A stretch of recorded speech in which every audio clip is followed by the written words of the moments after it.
नमस्कार विद्यार्थी मित्रांनो.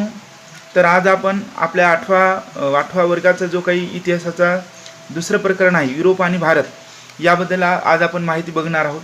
आणि NMMS साठी जे काही आवश्यक मुद्दे आहेत ते मुद्दे आपण म्हणजे इथं काढलेले आहेत आणि त्या मुद्द्याच्या बाहेर आपल्याला प्रश्न येणार नाही आणि त्याच्यामुळे ते मुद्दे फार महत्त्वाचे आहेत.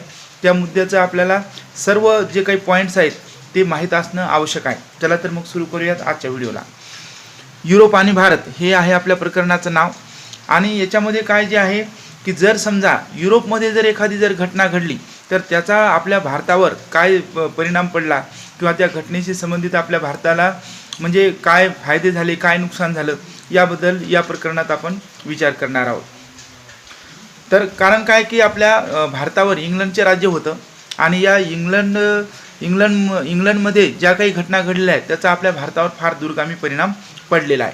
तर बघा, युरोप आणि भारत याच्यामध्ये पहिला जो मुद्दा आहे आपला प्रबोधन युग. तर या प्रबोधन युगामध्ये हे प्रबोधन युग केव्हा सुरू झाले नेमकं हे आपल्याला माहीत असणं आवश्यक आहे. तर 13वे ते 16वे शतक या शतकामध्ये आपलं प्रबोधन युग सुरू झालेलं आहे. त्याच्यानंतर मग या प्रबोधन युगामध्ये आधुनिक युगाचा पाया घातला गेलेला आहे. आणि त्यासाठी 3 गोष्टी महत्त्वाच्या आहेत. कोणतं तर एक तर प्रबोधन झालेलं आहे युरोपमध्ये, त्याच्यानंतर धर्मसुधारणा चळवळी झालेल्या आहेत आणि तिथं भौगोलिक शोध लागलेले आहेत. या 3 गोष्टीमुळं आधुनिक युगाचा पाया घातला गेला. मग या आधुनिक युगामध्ये पहा, युरोपातील ज्या काही कला असतील, स्थापत्य असतील, तत्त्वज्ञान असतील, या क्षेत्रात ग्रीक व रोमन परंपराचे पुनरुज्जीवन झाले. हे 2 देश आहेत, ग्रीक एक देश आहे आणि रोमन एक देश आहे. या 2 देशामध्ये ज्या काही कला होत्या, स्थापत्य होतं, तत्त्वज्ञान होतं, या सगळ्याचं पुनरुज्जीवन आपल्या या युरोपमध्ये झालेलं आहे या काळामध्ये, इसवी सन 13वे शतक ते 16वे शतक. त्यानंतरचा मुद्दा पहा की सर्वांगीण प्रगतीला चालना मिळाली आहे. म्हणजे की सर्वांगीण प्रगती म्हणजे एकाच बाजूने विचार न करता व्यक्तीचा सर्व अंगाने विचार करून जी काही तिथं प्रगती झालेली आहे त्या सर्वांगीण प्रगतीला चालना मिळालेली आहे. त्याच्यानंतर मानवतावादाला चालना मिळालेली आहे कुठं या प्रबोधन युगामध्ये. त्याच्यानंतर धर्माऐवजी माणूस सर्व विचारांचा केंद्रबिंदू झालेला आहे. सुरुवातीला काय होतं, युरोपमध्ये धर्माला खूप महत्त्व होतं, पण या प्रबोधन युगामध्ये माणूस आणि माणसाचं जे काही विचार आहे त्याला महत्त्व प्राप्त झालेलं आहे. त्याच्यानंतर कला व साहित्यातून मग मानवाला महत्त्व प्राप्त झाल्यामुळं ज्या काही मानवी भावना आहेत किंवा त्याच्या काही ज्या संवेदना आहेत त्या या कला व साहित्यातून प्रकट होऊ लागलेल्या होत्या. म्हणजे कला आणि साहित्यातून या मानवी भावना आणि संवेदनाला महत्त्व देण्यात येऊ लागलं. याच्यातच एक महत्त्वाची घटना घडलेली आहे की ती घटना घडली 1450 मध्ये. कुठं घडली घटना? जर्मनीमध्ये. आणि काय घटना घडलेली आहे की छपाई यंत्राचा शोध लागलेला आहे. तर छपाई यंत्राचा शोध कोणी लावलेला आहे? Johannes Gutenberg. याच्यावर प्रश्न हमखास येतो. जोहान्स गुटेनबर्ग यांनी छपाई यंत्राचा शोध लावलेला आहे. एखाद्या वेळेस हा कुठं शोध लागलेला आहे ते बी येऊ शकते जर्मनीमध्ये. आणि केव्हा लागलेला आहे तर 1450 मध्ये हा शोध लागलेला आहे.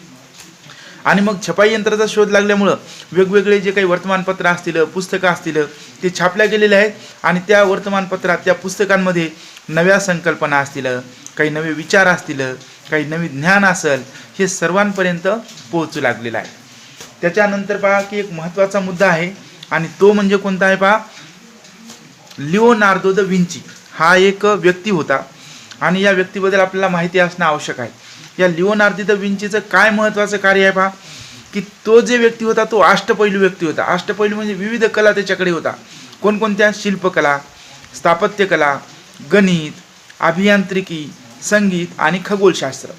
त्याच्याकडे कोणकोणत्या कला होत्या हे आपल्याला माहीत असणं फार आवश्यक आहे, कारण याच्यावर वेगळ्या पद्धतीनं प्रश्न पण येऊ शकतो. बघू आपण प्रश्न कसा विचारतील याच्यावर. पहा, याच्यावर असा प्रश्न विचारला जाऊ शकतो की लिओनार्दो द विंची खालीलपैकी कशामध्ये पारंगत नव्हता? मग आता इथं काही संगीत आहे, गणित आहे, खगोलशास्त्र आहे आणि रसायनशास्त्र आहे. तर मग आपल्याला याच्यामध्ये पाहावं लागणार आहे. पहा, इथं काय दिले? शिल्पकला दिले, स्थापत्यकला, गणित, अभियांत्रिकी, संगीत आणि खगोलशास्त्र. तर याच्यामध्ये रसायनशास्त्र हे नाही, रसायनशास्त्र नाही, म्हणजे आपलं उत्तर काय असणार आहे? रसायनशास्त्र. तर अशा पद्धतीने प्रश्न येतात. त्याच्यामुळे हे सगळे मुद्दे आपल्याला माहीत पाहिजे. शिल्पकला, स्थापत्यकला, गणित, अभियांत्रिकी, संगीत, खगोलशास्त्र इत्यादीमध्ये तो पारंगत होता. आणि महत्त्वाचं म्हणजे त्याचे जगप्रसिद्ध 2 चित्र होते. कोणते? एक होतं मोनालिसा आणि दुसरं होतं द लास्ट सपर. मोनालिसा आणि द लास्ट सपर हे दोन त्याचे महत्त्वाचे चित्र होते आणि ते चित्र जे आहेत हे जगामध्ये प्रसिद्ध होते. त्यामुळे हे दोन गोष्टी आपल्याला महत्त्वाच्या माहीत पाहिजे. कोणतं? मोनालिसा आणि द लास्ट सफर. ठीक आहे. त्याच्यानंतरचा मुद्दा येतो आपला धर्मसुधारणा चळवळी. तर आता धर्मसुधारणा चळवळी नेमका कशासाठी झाल्या, कोणत्या याच्यासाठी झाल्या ते बघा. धर्मसुधारणा चळवळ, तर ही जी चळवळ आहे ही रोमन कॅथॉलिक चर्च विरुद्ध होती. कशा विरुद्ध होती? रोमन कॅथॉलिक चर्च विरुद्ध होती. त्याच्यानंतर जुन्या धार्मिक कल्पना विरुद्ध होती. त्याच्यानंतर ख्रिस्ती धर्मगुरूचे कर्मकांड, म्हणजे आपले जे काही मंदिरातले पुजारी असतात आणि ख्रिश्चन धर्मामध्ये काय म्हणतो त्याला आपण धर्मगुरू म्हणतो, तर या धर्मगुरूचे जे काही कर्मकांड होते त्याच्याविरुद्ध ही धर्मसुधारणा चळवळ झाली. आणि धर्माच्या नावावर लोकांची जी काही लुबाडणूक झाली या सगळ्यांच्या विरुद्ध काय झालेली आहे? ही धर्मसुधारणा चळवळ झालेली आहे. मग ही धर्मसुधारणा चळवळ कोणी केलेली आहे? तर ही चळवळ केली बुद्धिप्रामाण्य लोकांनी, म्हणजे ज्यांचे काही स्वतंत्र विचार होते त्या लोकांनी केलेली आहे. आणि मग या सगळ्या गोष्टीवर काय केलेलं आहे? हल्ला चढवलेला आहे. आणि शेवटी काय झालं? या बुद्धिप्रामाण्य तत्वांचा विजय झालेला आहे. ही स्वतंत्र बुद्धीचे विचार ज्या लोकांचे होते त्यांनी ही चळवळ या विरोधात सुरू केली आहे. रोमन कॅथॉलिक चर्च, जुन्या धार्मिक कल्पना, ख्रिस्ती धर्मगुरूचे कर्मकांड आणि धर्माच्या नावावर लोकांची लुबाडणूक या सगळ्याविषयी केले आहे. तर आपल्याला याच्यावर मग आपण जे प्रश्न बघितलेले आहेत त्यानुसारच धर्मसुधारणा चळवळ कशा विरोधात होती असं जर म्हणलं ते 4 मुद्दे आपल्याला माहीत पाहिजे. रोमन कॅथॉलिक चर्च विरुद्ध होती, जुन्या धार्मिक कल्पना विरुद्ध होती, ख्रिस्ती धर्मगुरूचे कर्मकांड जे करत होते त्या विरुद्ध होती आणि धर्माच्या नावावर लोकांची लुबाडणूक होत होती त्या विरुद्ध एक होती. तर एवढे पॉईंट आपल्याला माहीत असणं आवश्यक आहे. त्याचा पुढचा जो पॉईंट आहे तो म्हणजे भौगोलिक शोध. तर हे भौगोलिक शोधाची काय गरज पडली, युरोपमध्ये भौगोलिक शोध लावण्याची काय गरज पडली, तर त्यामध्ये एक महत्त्वाची घटना घडलेली आहे की बघा, कॉन्स्टँटिनोपल हे एक ठिकाण आहे. कॉन्स्टँटिनोपल, आणि हे कॉन्स्टँटिनोपल कुठं आहे? काय आहे हे? की बायझेंटाईन साम्राज्याची राजधानी होती. परंतु 1453 मध्ये, कधी? 1453 मध्ये अँटोमन तुर्क यांनी काय केलं? हे कॉन्स्टँटिनोपल जिंकून घेतलेलं आहे. मग हे कॉन्स्टँटिनोपल जिंकून घेतलं याचा काय परिणाम पडला? तर युरोपमधून आशियामध्ये, समजा इकडे युरोप आहे इकडे आशिया आहे, तर या युरोपमधून आशियामध्ये जे जाणारे मार्ग होते हे कॉन्स्टँटिनोपलमधून जात होते. आणि ज्यावेळेस अँटोमन तुर्कांनी हे कॉन्स्टँटिनोपल जिंकून घेतलं त्यावेळेस त्याने काय केले? हे रस्ते बंद केले. आणि मग हे भूमार्गाने जे काही आशिया, आपल्या युरोप खंडातून आशिया खंडामध्ये जो काही मार्ग येत होता तो बंद झाला. आणि मग त्यांना समुद्रमार्गे, म्हणजे कोणतं आपल्याला इकडं या आशिया खंडात येता येते का समुद्रमार्गे, याच्यावर मग शोध सुरू झाले.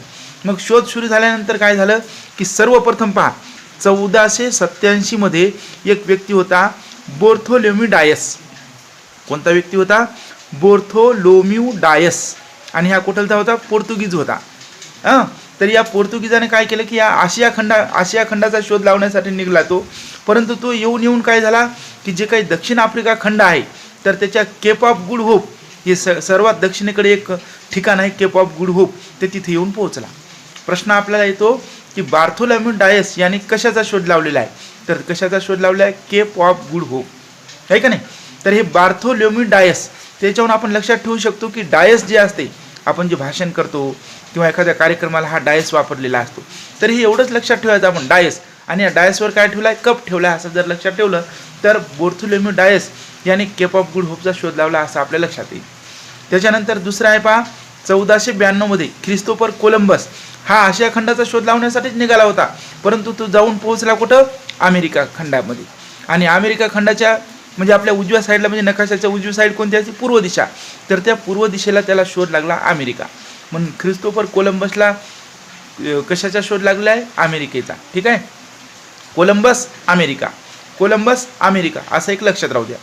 आणि त्याच्यानंतर मग 1498ला वास्को द गामा आहे. वास्को द गामा आहे का नाही? तर या वास्को द गामाने काय केलं आहे की या युरोप खंडातून निघाला, या केप ऑफ गुड होपला वळसा घालून आपल्या भारतामध्ये कालिकत बंदरामध्ये तो पोहोचला. म्हणजे आपल्या भारताचा शोध कोणी लावला आहे? वास्को द गामाने शोध लावला. म्हणजे भारत अगोदरच अस्तित्वात होता, परंतु ते आशिया खंडात येण्यासाठी जे काही मार्ग शोधू लागले तर त्या मार्गातून हे शोध लागलेले आहेत. अमेरिका अगोदरच होता अस्तित्वात आणि मग त्यांनी इंग्लंडने अमेरिकेवर सुद्धा राज्य केलेलं आहे. ठीक आहे. त्याच्यानंतरचा मुद्दा पहा, वैचारिक क्रांती. तर वैचारिक क्रांती सुद्धा ती झाली, म्हणजे विचारामध्ये क्रांती झालेली आहे. तर विचारामध्ये क्रांती कशी झालेली आहे की लोक तिथून अंधश्रद्धेतून बाहेर पडलेले आहे का नाही. सुरुवातीला अंधश्रद्धा तिथं मानल्या जात होती युरोपामध्ये सुद्धा, परंतु वैचारिक क्रांतीमुळे लोक अंधश्रद्धेतून बाहेर पडलेले आहेत. त्याच्यानंतर एक चिकित्सक दृष्टिकोन म्हणजे काहीतरी समजा की योग्य आहे, वैज्ञानिक दृष्टिकोन म्हणून त्याला आपण, तो दृष्टिकोन लोकांमध्ये आलेला आहे आणि वैज्ञानिक संशोधनाला चालना मिळाली आहे. म्हणजे जे काही विज्ञानाचे संशोधन आहे त्याला चालना आहे. वैचारिक क्रांतीमध्ये फक्त हे 3 मुद्दे लक्षात ठेवायचे: अंधश्रद्धातून बाहेर पडलेले लोक, त्याच्यानंतर चिकित्सक दृष्टिकोन निर्माण झालेला आहे आणि वैज्ञानिक संशोधनाला चालना मिळालेली आहे. ठीक आहे. त्याच्यानंतरचा मुद्दा आहे राजकीय क्रांती. राजकीय क्रांतीमध्ये 2 घटना महत्त्वाच्या आहेत. कोणती? पहिली घटना जी आहे ती इंग्लंडमध्ये संसदीय लोकशाहीचा विकास झाला, म्हणजे लोकांचं राज्य आलेलं आहे तिथं. अगोदर धर्मगुरूंचं राज्य होतं किंवा राजा हा महत्त्वाचा होता, परंतु तिथं त्याच्यानंतर काय झालं आहे की आपल्या इथं जसं मंत्रिमंडळ आहे म्हणजे लोकांनी निवडून दिलेलं आहे, तर तसं तिथं सुद्धा मंत्रिमंडळाची स्थापना झाली, म्हणजे लोकांचं राज्य तिथं आलेलं आहे. ही पहिली घटना, इंग्लंडमध्ये संसदीय लोकशाहीचा विकास. आणि दुसरी घटना कोणती आहे तर 1689 मध्ये बिल ऑफ राईट्स हे एक कायदा तिथं संमत झाला आणि या कायद्याने काय झालं की राजाचे जे काही अधिकार असतील त्याच्यावर थोड्या मर्यादा पडलेल्या आहेत, म्हणजे लोकांचं राज्यच निर्माण झालेलं आहे. आणि पार्लमेंटमध्ये सार्वभौमत्व आले आहे. काय आले आहे? पार्लमेंटमध्ये सार्वभौमत्व आलेलं आहे. ठीक आहे, पार्लमेंटमध्ये सार्वभौमत्व आलेलं आहे. बघा, तर हे वैचारिक क्रांती आणि राजकीय क्रांती हे 2 मुद्दे आपल्याला लक्षात ठेवायचे आहेत. वैचारिक क्रांती 3 मुद्दे: अंधश्रद्धातून बाहेर, चिकित्सक दृष्टिकोन, वैज्ञानिक संशोधनाला चालना. राजकीय क्रांतीमध्ये 2 गोष्टी लक्षात ठेवायच्यात: इंग्लंडमध्ये संसदीय लोकशाहीचा विकास आणि 1689 कधी 1689 मध्ये बिल ऑफ राईट्स की ज्याने राज्याच्या अधिकारावर मर्यादा घातलेल्या आहेत. त्याच्यानंतरचा मुद्दा जो आहे पुढचा तो म्हणजे 2 क्रांत्या झालेल्या आहेत तिथं युरोप खंडामध्ये. युरोप खंड किंवा अमेरिकामध्ये किंवा या आपल्या पूर्ण जगामध्ये 2 क्रांत्या झालेल्या आहेत. कोणत्या? अमेरिकन स्वातंत्र्य युद्ध झालेलं आहे. आताच आपण पाहिलं होतं की कोलंबसनं अमेरिकेचा शोध लावला आणि त्याच्यानंतर तिथं 13 वसाहती निर्माण केल्या होत्या इंग्रजांनी, 13 वसाहती. आणि त्या वसाहती सुरुवातीला व्यापार करण्यासाठी होत्या, पण नंतर ते जाचक बंधनं त्यांच्यावर लादले आणि मग तिथं राज्य स्थापन केलेलं होतं अमेरिकेवर, इंग्लंडचं राज्य होतं. परंतु एक नेता, लीडर निर्माण झाला. कोणता? वॉशिंग्टन. आणि जॉर्ज वॉशिंग्टन यांनी काय केलं की सैन्य जमवलं, नेता झाला लोकांचा, लोकांनी याला पाठिंबा झाला आणि इंग्लंड विरुद्ध यांनी युद्ध पुकारलं. आणि इंग्लंड विरुद्ध युद्ध पुकारल्यानंतर म्हणजे अमेरिका जे आहे ते स्वतंत्र झालं आणि अमेरिकेचे संयुक्त संस्थाने हा एक देश निर्माण झालेला आहे. आणि मग तिथं काय संघराज्य शासन पद्धती इथे निर्माण झाली अमेरिकेमध्ये. त्याच्यानंतर काय की एक लिखित राज्यघटना बी लिहिली. छोटी राज्यघटना होती, फक्त 7 कलमं, आणि या 7 कलमाची राज्यघटनासुद्धा इथं झालेली आहे अमेरिकेमध्ये. आणि दुसरी गोष्ट म्हणजे लोकशाही व्यवस्था इथं आलेली आहे. म्हणजे ही अमेरिकन स्वातंत्र्ययुद्ध एक घटना आहे. दुसरी घटना आहे फ्रेंच राज्यक्रांती. तर ही राज्यक्रांती जी आहे तर राजेशाही विरुद्ध होती, म्हणजे राज्याविरुद्ध होती. आणि कधी झालेली आहे ती? 1789 मध्ये झालेली आहे. मग इथं काय झालेलं आहे की साम्राज्यशाही विरुद्ध उठाव झालेला आहे, म्हणजे राजाविरुद्ध उठाव केला आणि तिथं मग प्रजेची स्थापना, प्रजेचं राज्य तिथं स्थापन झालं, म्हणजे प्रजासत्ताकाची स्थापना झाली. आणि मग काय की ही एक जगाला देणगी आहे प्रजासत्ताक, म्हणजे लोकांचं राज्य. अशी ही फ्रान्सच्या राज्यक्रांतीनं सर्व जगाला दिलेली देणगी आहे. आणि या फ्रान्सने आपल्याला 2-3 तत्त्व दिलेले आहेत, ते म्हणजे कोणते? स्वातंत्र्य, समता, बंधुता. म्हणजे हे बी असे आपल्याला प्रश्न याच्यावर येऊ शकते बा की फ्रेंचाने जगाला कोणते तत्त्व दिलेले आहेत किंवा कोणते तत्त्व दिलेले नाही. तर स्वातंत्र्य, समता, बंधुता आणि जर एकता जर म्हणलं समजा इथं, किंवा मग दुसरं एखादं जर समजा धर्मनिरपेक्ष जर म्हणलं तर मग हे याचं वेगळं आहे. ठीक आहे, वेगळी म्हणजे कोणती गोष्ट नाही म्हणलं धर्मनिरपेक्षता नाही. म्हणजे स्वातंत्र्य, समता आणि बंधुत्व ह्या 3 गोष्टी आपल्याला माहीत असणं आवश्यक आहे. त्याच्यानंतरचा जो मुद्दा आहे तो म्हणजे कोणता आहे? औद्योगिक क्रांती. मग आता ही औद्योगिक क्रांती युरोपमध्ये झालेली आहे. औद्योगिक क्रांतीची सुरुवात केव्हा झाली?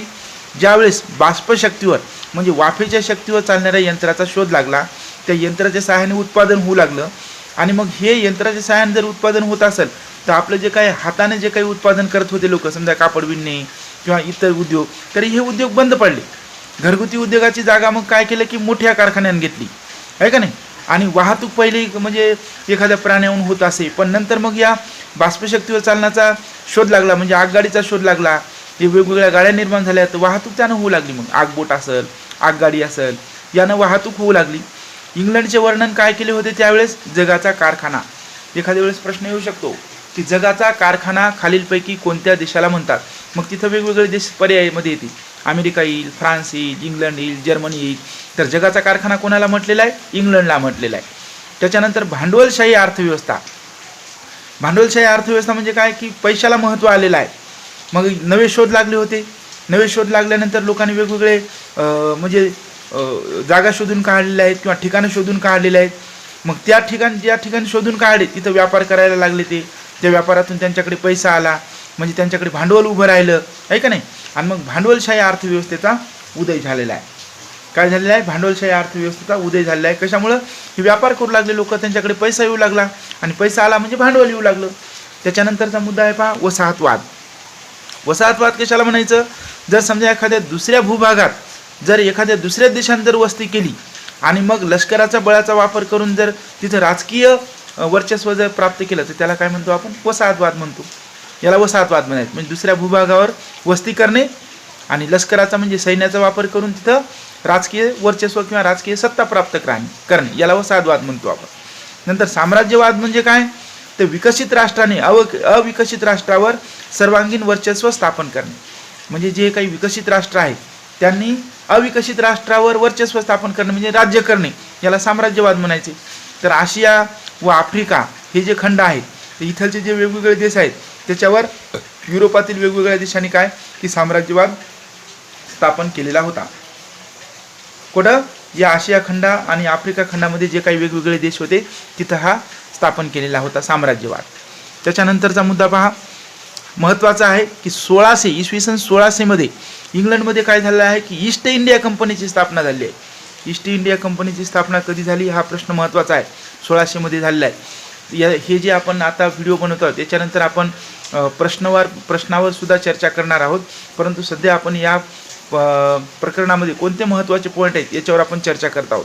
तर 1600 मध्ये ईस्ट इंडिया कंपनीची स्थापना झाली आणि मग या कंपनीची स्थापना झाल्यानंतर ही ईस्ट इंडिया कंपनी आपल्या भारतामध्ये काही लोक आले परवानगी मागायला की आम्हाला व्यापार करू द्या म्हणून. तर व्यापाराची परवानगी कोणी दिली हे एक महत्त्वाचं आहे. बादशाह कोणता? जहांगीर बादशाह. जहांगीर बादशहानं परवानगी दिली आणि मग काय केलं यांनी सुरतला वखार स्थापन केली. वखार म्हणजे तिथं थोडंसं आपल्याला व्यापार करण्यासाठी हे लोक तिथं सुरतमध्ये राहू लागले.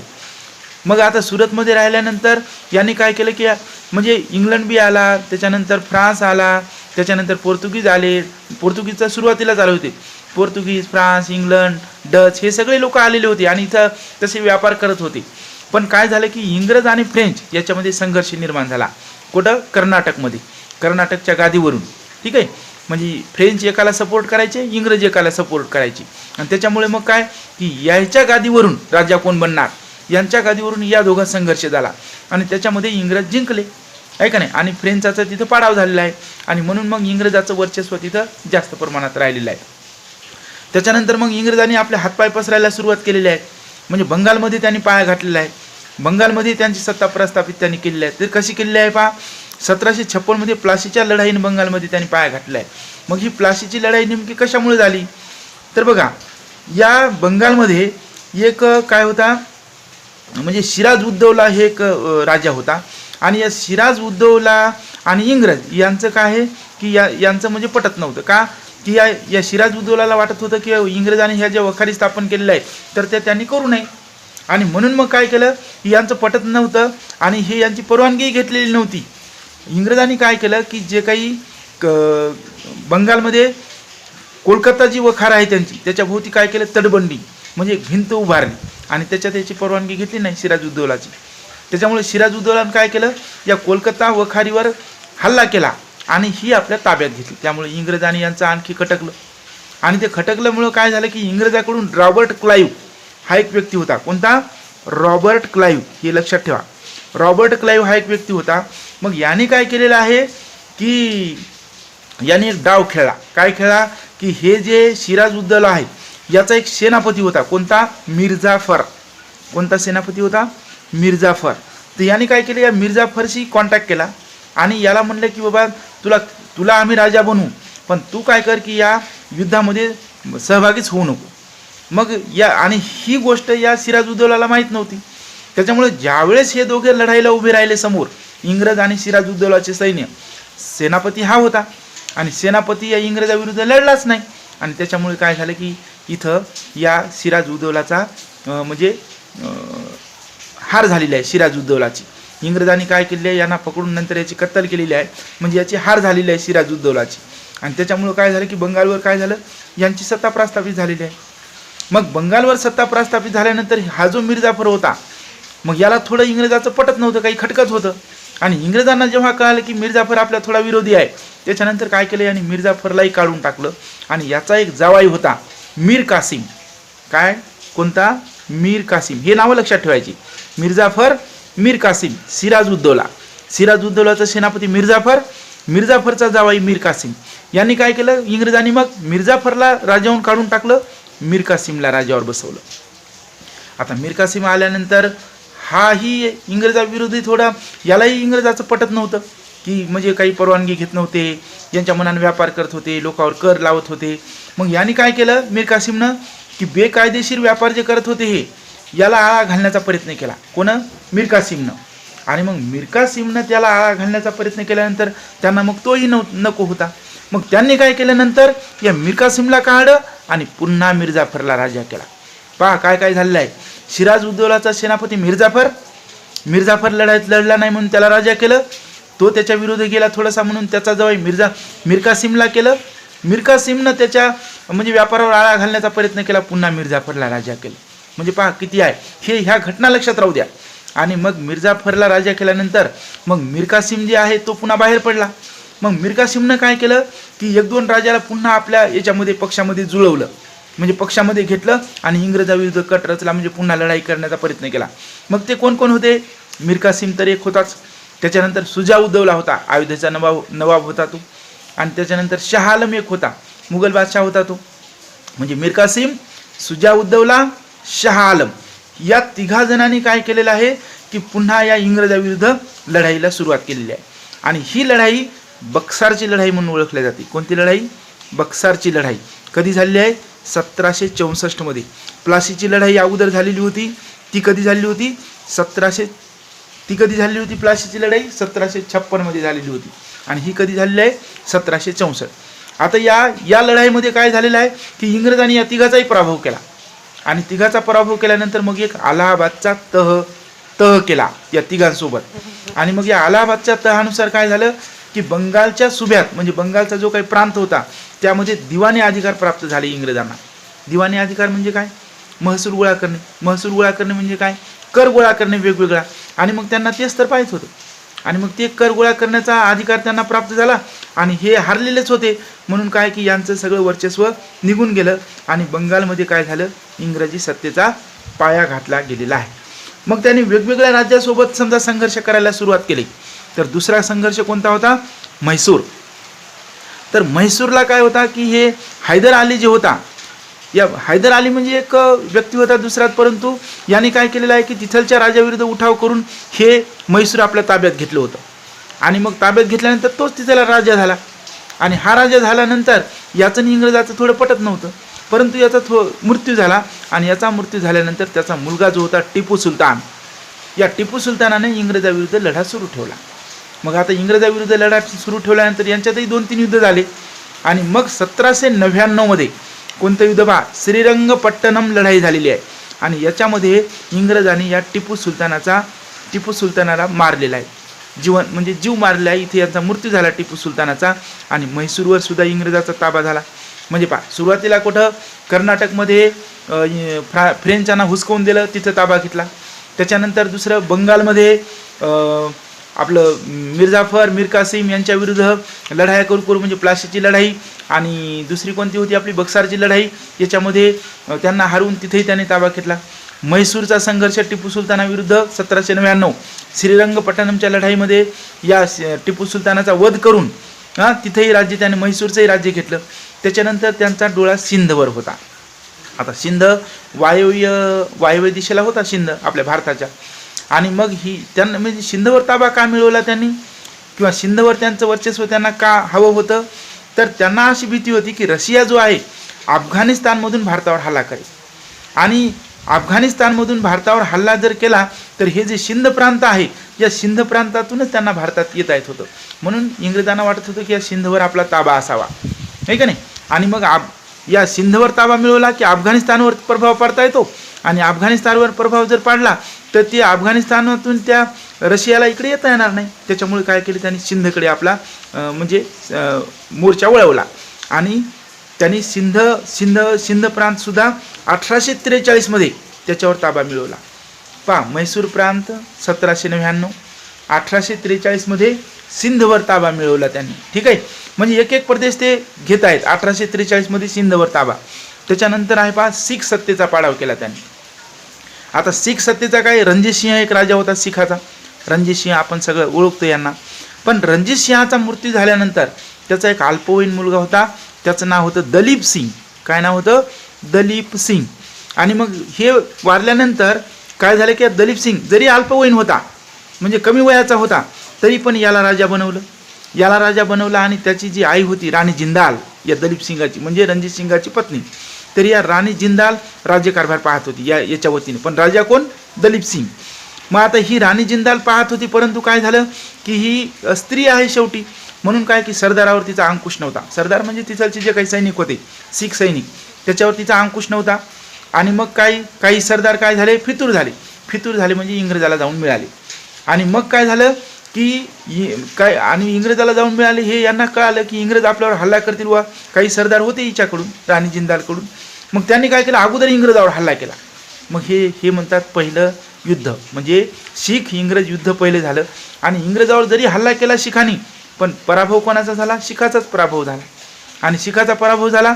मग इंग्रजांनी काय म्हणलं की काही हरकत नाही, दलीप सिंग राजा राहू द्या तुमचा, राणी जिंदालच ते कारभार पाहिजे, असं त्यांनी मान्य केलं. पण यांच्यावर थोडंसं वर्चस्व आलं, या शिखावर इंग्रजाचं वर्चस्व आलं. पण काही सरदारांना ते मान्य नव्हतं. मग त्यांनी काय केले की उठाव करायला सुरुवात केली. मग कोणी उठाव केला की मुलतानचा एक अधिकारी होता, त्याचं नाव होतं मुलराज. काय नाव होतं त्याचं? मुलराज, मुलतानचा अधिकारी. आणि त्याने काय केलं, इंग्रजाविरुद्ध बंड केलं, आहे का नाही. आणि इंग्रजाविरुद्ध बंड केलं, आणि म्हणजे या इंग्रजाविरुद्ध बंड केलं. आणि ते मग दुसरं युद्ध झाले शीख आणि इंग्रजाचं. आणि त्याच्यातही शीख पराभूत झाले. आणि मग 1849 पंजाब शिखांनी जिंकला. म्हणजे अशा पद्धतीनं इंग्रजांनी एक एक राज्य जिंकलेलं आहे. आणि आपल्या याच्यावर काय केलेलं आहे की ताबा मिळवण्याचा प्रयत्न केलेला आहे. म्हणजे हे जे इंग्रज, आपलं युरोप आणि आपला जे भारत आहे, तर अशा पद्धतीचे संबंध आलेले आहेत. तर हे जे पॉईंट आहेत हे सगळे खूप महत्त्वाचे आहेत. तर याचा म्हणजे बारकाईनं अभ्यास करणं आवश्यक आहे. तर आज आपण इथेच थांबू. व्हिडिओ जर आवडला असेल तर त्याला लाईक करा, शेअर करा आणि सबस्क्राईब करायला विसरू नका. कारण तुम्ही जर सबस्क्राईब केलं व्हिडिओला, तर असे जे आपण काही व्हिडिओ बनवायलो हे तुमच्यापर्यंत येतात आणि लगेच तुम्हाला पाहता येते. आणि याला जास्तीत जास्त शेअर करा. कारण की जे विद्यार्थी म्हणजे काही जे काही फीस लावून जे कोर्स असतात त्यांचं ते फीस देऊ शकत नाही, तर आपले जे काही फ्री व्हिडिओ आहेत ते त्यांच्यापर्यंत पोहोचतील आणि त्यांचाही फायदा होईल. NMMS जर ते पास झाले तर त्यांना 1000 रुपये महिन्याला मिळतात. तर ते त्यांना त्यांचा लाभ मिळेल आणि गरिबांचा सुद्धा फायदा होईल. त्यामुळे काय करा की हा व्हिडिओ जास्तीत जास्त जणांना शेअर करा. आज आपण इथेच थांबू. नवीन व्हिडिओ लवकरच तुमच्यापर्यंत घेऊन येईल. धन्यवाद.